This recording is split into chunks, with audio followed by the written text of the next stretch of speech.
It's from the book of Isaiah, chapter 2, verses 1 to 5.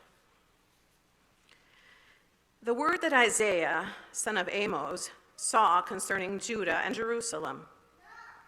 In days to come, the mountain of the Lord's house shall be established as the highest of the mountains, and shall be raised above the hills. All the nations shall stream to it, and many peoples shall come and say, "Come, let us go up to the mountain of the Lord, to the house of the God of Jacob, that he may teach us his ways, and that we may walk in his paths. For out of Zion shall go forth instruction, and the word of the Lord from Jerusalem. He shall judge between the nations, and shall arbitrate for many peoples. They shall beat their swords into plowshares, and their spears into pruning hooks. Nation shall not lift up sword against nation, neither shall they learn war any more. O house of Jacob, come, let us walk in the light of the Lord." And then Matthew 24, we'll start at verse 7. It's found on page 23 in your Red Pew Bible. Prior to verse 7, Jesus was with his disciples on the Mount of Olives, and they were asking about the signs of the end of the age. "For nation will rise against nation, and kingdom against kingdom, and there will be famines and earthquakes in various places. All this is but the beginning of the birth pangs.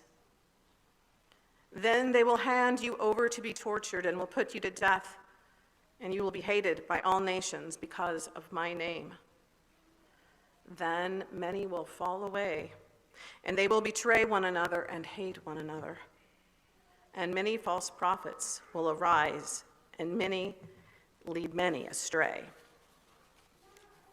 And then starting again at 29.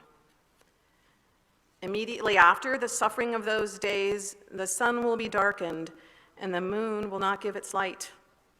The stars will fall from heaven, and the powers of heaven will be shaken.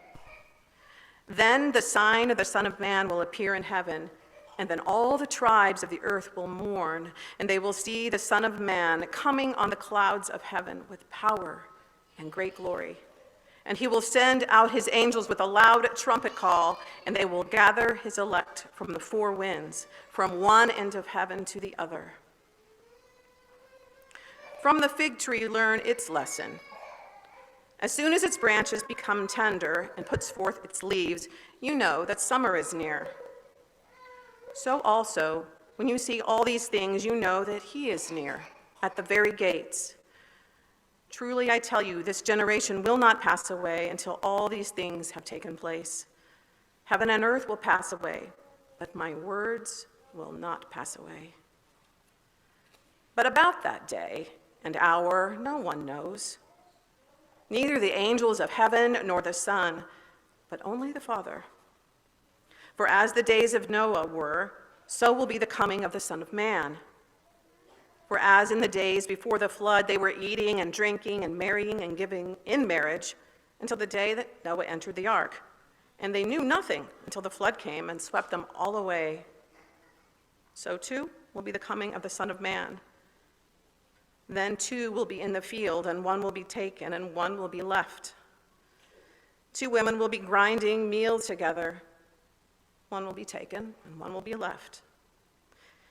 Keep awake, therefore, for you do not know on what day your Lord is coming. But understand this, if the owner of the house had known in what part of the night the thief was coming, he would have stayed awake and would not have let his house be broken into. Therefore, you also must be ready, for the Son of Man is coming at an hour you do not expect." Blessings to you, Brian, as you bring the word God has given you today.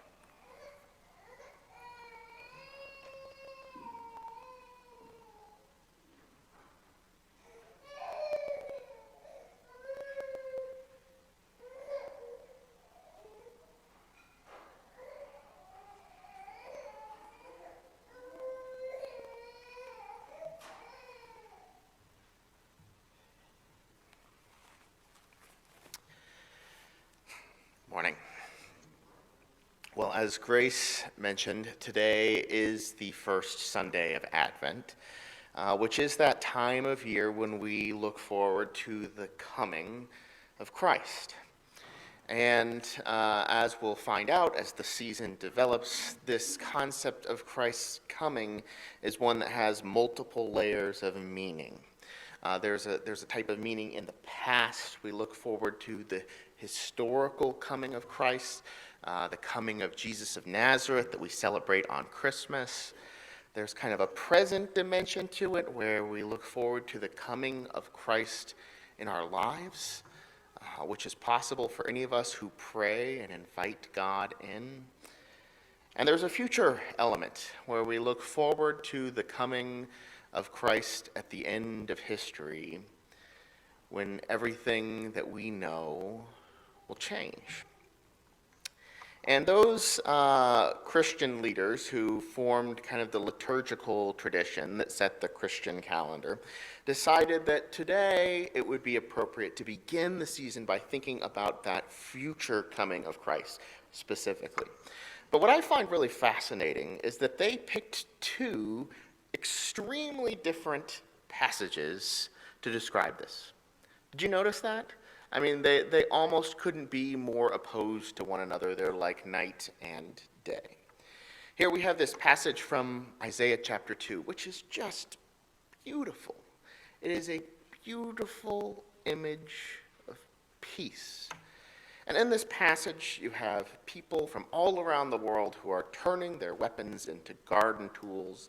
They're turning their swords into plowshares and their spears into pruning hooks.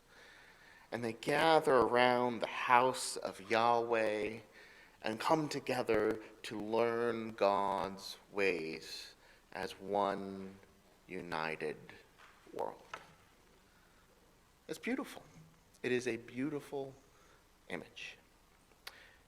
And then, on the other hand, we have the words that come from Jesus himself, which are not so comforting. It's not an image of peace. Instead, it is an image or a series of images of war and violence, of deceit and betrayal, of suffering and torture and death. It doesn't give us the sense that everything is going to be okay. It gives us the sense that things are very much not going to be okay, and we need to brace ourselves for the kind of suffering that is coming. Now, these two don't necessarily contradict each other because they seem to be focusing on different points in the timeline. Isaiah chapter 2 speaks about what will happen after Christ comes, and Matthew 24 focuses on the events immediately leading up to it. But it's still hard from an emotional perspective to understand what we're supposed to do with this, right? Like, what should we be doing with these two different images of Advent? Is this a time of year when we are supposed to be comforted and reassured that Christ is coming and everything is going to be okay? Or is this time of year when we need to brace ourselves for a harsh reality to prepare for what lies ahead? Well, maybe we can kind of choose, right? This is one of the advantages, kind of a little pastoral secret, is that even if you are following the Christian calendar, the lectionary readings, they give you 4 each Sunday, so you can choose which one you want. Maybe it's for the best, because we can choose based on the context of each situation, right? So there's this general principle that says that God afflicts the comfortable and comforts the afflicted, which suggests that maybe you should take a passage that's the opposite of whatever your circumstances are. So if we are going through a time of great difficulty and struggle, maybe we can look to an Isaiah chapter 2 that speaks about hope and comfort. Whereas if we're going through a difficult time, or if we're going through an easy time and we're already comfortable, maybe we need a little bit of Matthew 24 to wake us up and snap us out of it. So that leads to the question, what kind of time are we in now? And of course, there's no way to speak for everybody in the congregation. It seems to me like as a culture, this is a difficult moment for us, that the situation feels bleak. I think about the fact, for example, that within the past 8 days, there have been 2 mass shootings that have made the national news. There was a shooting outside of just by Chesapeake, Virginia, at a Walmart, in which 7 people were killed with senseless violence. And there was a shooting that occurred before that in Colorado Springs, in which a gunman entered Club Q and killed 5 people and wounded many others. And the second one, I think it's important for us to recognize that this was an attack specifically on gay and lesbian people. And this is still an issue that we can wrestle about as a church. I know that different ones of us have different understandings of what sexual orientation should look like for followers of Jesus. That's something we can still talk about, but we cannot allow that to divide us from an absolute condemnation of hateful attacks that target any group of people. And I'm quite confident that everybody in this congregation would agree that this is evil. And we as a society need to find ways to stop this kind of senseless violence. But it's hard to know how we can stop it because we're divided not only on issues like sexual orientation, but also on gun control, on political interventions. We're just so extremely divided. And that in itself is another reason for despair. For many of us, it's not simply a matter that politics are gridlocked. It's that we have come to see each other as enemies. Many of us are afraid to express a disagreement with those in our in-group, even in places like church or our own family, because of the hostility that we find in this political and theological culture. And there are many people who question whether democracy itself can survive in this kind of context for much longer. And then in addition to these political realities, there are natural things we need to be afraid of. In particular, climate change is one that is on the minds of many of us, which continues to get worse and worse. We find that as the earth is getting warmer, storms are getting more intense. There are greater hurricanes and greater fires. There are animals that are becoming extinct. There are populations that are having to completely redefine how they make a living, as the world seems to be barreling towards this level of carbon dioxide that would cause irreparable damage to our planet. So in light of these things, I think that maybe we are on the despair side and we could use a little bit of hope, right? We need hope of restoration. We need images like Isaiah 2 to keep us going, right? To keep us trying to do the right thing in the midst of this difficult stuff that's all around us. And I'm reminded that there are, in fact, a number of people, good people and organizations that are out there, inspired even by passages like that in Isaiah 2. You know, the first one that comes to mind is that there's a group out there called Swords to Plowshares, which draws its name from this very passage. It's a gun buyback movement where people go into these various cities and they set up this program where they'll buy back guns, no questions asked, in order to get some of the guns that kill people and end lives off the street. And it's amazing how many people participate in these events. And as far as the crisis around democracy and political culture goes, it's important to note there are a number of people working on this too. It's not like we're all just sitting around waiting for the world to end. One group that comes to mind is a group called Braver Angels, which brings Republicans and Democrats together and kind of having a constructive conversation. And they've had incredible results.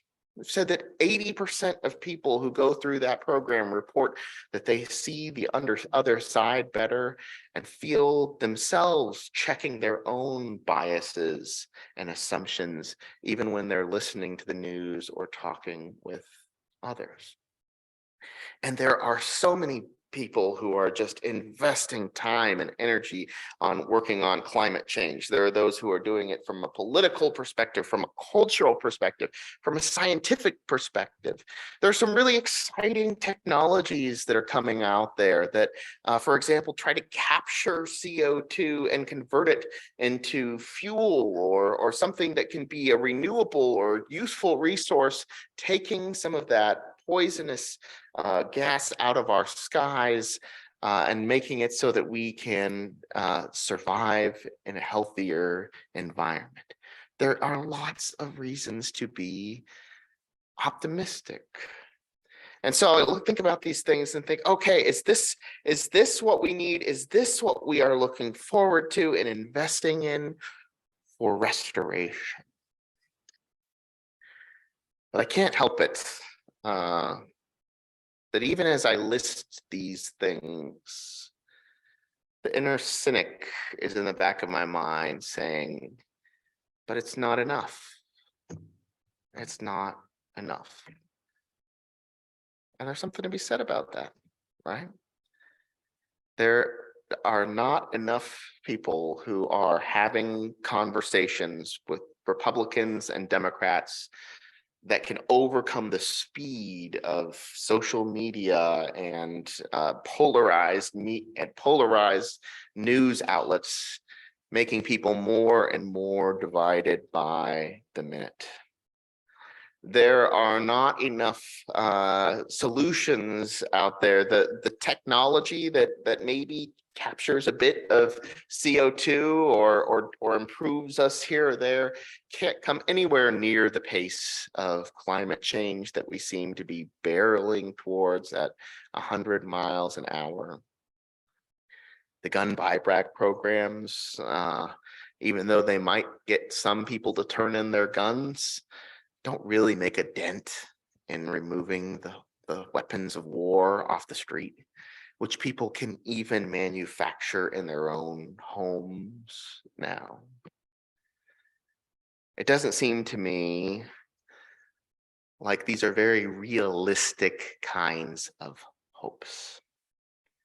And I don't think it does us a lot of good to put our hopes or to preach about things that can't actually save humanity. But this is where Matthew 24 actually ends up being surprisingly comforting.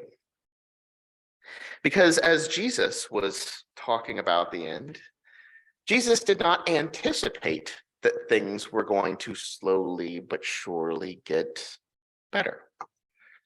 Which is interesting to think about because Jesus was in the midst of starting a movement, right? He was gathering people together, teaching them about the kingdom of God, sending them out in the world to make disciples. And usually when you hear people who are starting these movements, it's all of this optimism about how we can change the world. And if we just work together and do these good efforts, then everything's going to be okay. But that's not what Jesus said. It doesn't mean that he didn't think we should do those things. We absolutely should be loving our neighbors and turning the other cheek and helping the poor and the widow and the orphan. These are all things that Jesus cared about, but not because he believed that it would ultimately save the world. No, Jesus believed that our hope would ultimately come from beyond, from the force beyond human power and comprehension, that God would ultimately be the one to save humanity. And I know that speaking of wishful thinking, for some people, this is the ultimate wishful thinking, right? Okay, well, God is just going to step in and save everything. Like, isn't this a kind of naive religious fairy tale, a blind faith that will make everything okay? But I would start by asking, what is the better alternative. As humans, we can't help it. We have to put our hope somewhere. If we find ourselves putting that hope in human institutions, that we think that humans are going to just give up their own power to share with others, that after thousands of years of struggling, that we're eventually going to, that now we're suddenly going to figure out how to make the world a utopia. That doesn't seem any more reasonable to me than believing that God will save the day, or that science, with all of its insight, is going to be able to come up with a solution that will just fix everything. The same science that calls large swaths of the universe that we don't understand dark matter and dark energy, that has things like an uncertainty principle built into it. Science isn't going to be able to save the day. But our hope in God is not just based on wishful thinking. It's based on God's track record. We have reason to believe that God is coming. As the womanist tradition says, God has a habit of making a way out of no way. This is something that we have seen again and again in the story of the Bible. We've seen that when the people of Israel were cornered on the Red Sea and the largest army in the world at the time was chasing them to destroy them, there was no reasonable human hope for getting out of that situation. But God made a way out of no way and parted the Red Sea. When the people of Judah were hiding under siege in Jerusalem, as again the largest military up to history at that point, the Assyrian Empire, had surrounded them and had shown no signs of showing mercy whatsoever, something that has even been verified in the archaeological record. God made a way out of no way and sent away that army without a single soldier from Judah going into battle. And when God's people put their faith in a Messiah who seemed to be the one who would be able to make everything okay, when they put all their eggs in the basket of this one person, of Jesus of Nazareth, and then he was killed, and it looked like the movement was over, God made a way out of no way. We need to remember this time of year that we do not see the whole picture. That as much as I trust the science, and I do when we're saying that things are not looking good for Earth's environment, as much as political scientists say that democracy is in trouble, none of this phases God. God saw this coming. And it is through supernatural intervention, where we see things like the sun being darkened and the moon turned to blood, where the mountain will rise up above all the other mountains of the earth, in which we can place our hope that God will again make a way out of no way. So we look forward in both hope and sober anticipation to God's coming. And we align ourselves and our choices and our decisions along with the God who has promised that even though we can't see the whole picture yet, God is coming. And that is a real source of hope and inspiration.